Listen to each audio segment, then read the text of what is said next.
ചില ആളുകൾ പറയും, ഞാൻ ആരോടായാലും പറയാനുള്ളത് മുഖത്ത് നോക്കി അങ്ങോട്ട് പറയും, ഞാൻ ആരും പരിഗണിക്കാറില്ല, എന്റെ നിലപാട് വെട്ടൊന്ന് തുണ്ടരുണ്ട്, അതാണ് ശരിയായ നിലപാട് എന്ന് അവർ വിശ്വസിക്കുകയും അത് തുറന്ന് പ്രഖ്യാപിക്കുകയും അതിന്റെ പേരിൽ അഭിമാനം നടിക്കുകയും ചെയ്യുമായിരുന്നു അത്തരം ആളുകൾ.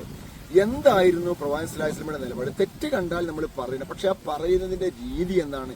ടപ്പ് എന്ന് പറഞ്ഞ് പ്രതികരിച്ച് ആളുകളുടെ അസംതൃപ്തി നമ്മൾ നേടിയെടുക്കേണ്ടതുണ്ടോ? അതുകൊണ്ട് നമുക്ക് വല്ല ഗുണവുമുണ്ടോ? വളരെ സാവധാനത്തോടെ കാര്യങ്ങൾ കണ്ട് ഒരു റെസ്പോൺസ് മൈൻഡ് നിലപാട് സ്വീകരിക്കുന്നതിന് പകരം പെട്ടെന്ന് പ്രതികരിക്കുന്ന റിയാക്ഷൻ കൊണ്ട് നമുക്ക് എന്ത് ഗുണമാണുള്ളത്? മോഡേൺ സൈക്കോളജി പറയുന്നത് ഡിലേഡ് റെസ്പോൺസിനെ കുറിച്ചാണ്. കാര്യങ്ങൾ വീക്ഷിച്ച് അവധാനതയോടുകൂടി പ്രതികരിക്കുക.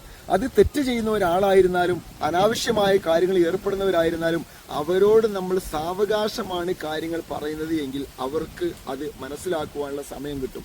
നബി സല്ലല്ലാഹു അലൈഹി വസല്ലമയുടെ അടുക്കൽ വന്നിട്ട് ഒരു സ്വഹാബി ആവശ്യപ്പെടുകയാണ്, എനിക്ക് സിന ചെയ്യുവാനുള്ള, വ്യഭിചരിക്കുവാനുള്ള പെർമിഷൻ തരണം. നബി സല്ലല്ലാഹു അലൈഹി വസല്ലമ എത്ര മനോഹരമായിട്ടാണ് അദ്ദേഹത്തെ ഡീൽ ചെയ്തത്. സ്വഹാബാക്കള് രംഗം കണ്ട് ഞെട്ടിത്തെറിച്ച് അവനെ കൈകാര്യം വേണ്ടി ഒരുങ്ങിയപ്പോൾ റസൂലുള്ളാഹി പറഞ്ഞു, മകലൻ സാവകാശം സാവകാശം എന്ന് പറഞ്ഞ് അവനോട് മോഡേൺ സൈക്കോളജിയിൽ കോഗ്നിറ്റീവ് ബിഹേവിയറൽ തെറാപ്പി CBT ഉപയോഗിക്കുന്ന അതേ മെത്തേഡിലൂടെ അവനോട് ചോദിക്കുകയാണ്. അവന്റെ ബ്രെയിനിനെ നബി സല്ലല്ലാഹു അലൈഹി വസല്ലമ പതുക്കെ പതുക്കെ അവന്റെ ചിന്താഗതിയെ മാറ്റിയെടുക്കുകയാണ്. നിനക്ക് സഹോദരിയില്ലേ? നിനക്ക് ഉമ്മയില്ലേ? നിനക്ക് ഭാര്യയില്ലേ? നിനക്കൊരു മോളില്ലേ? അവരോട് ഈ സമീപനം സ്വീകരിക്കുന്ന ആളുകളെ കണ്ടാൽ നിനക്ക് എന്തായിരിക്കും തോന്നുക? നീ ചെയ്യാൻ ഉദ്ദേശിക്കുന്ന ആൾക്കും ഇതുപോലെ സഹോദരനും ഭർത്താവും പിതാവും ഒക്കെ ഉണ്ടാകുമല്ലോ എന്ന് പറഞ്ഞ് അവന്റെ ബ്രെയിനിനകത്തേക്ക് കയറിയിട്ട് പതുക്കെ ഇടപെട്ട് അവനെ മാറ്റിയെടുത്തപ്പോ ആ സ്വഹാബി പിന്നീട് ഒരിക്കലും തെറ്റിലേക്ക് പോയില്ല എന്ന് പറഞ്ഞുകൊണ്ടാണ് ആ ഹദീസ് അവസാനിപ്പിക്കുന്നത്. എത്ര മനോഹരമായിട്ടാണ് നബി സല്ലല്ലാഹു അലൈഹി വസല്ലം ഡീൽ ചെയ്തത്.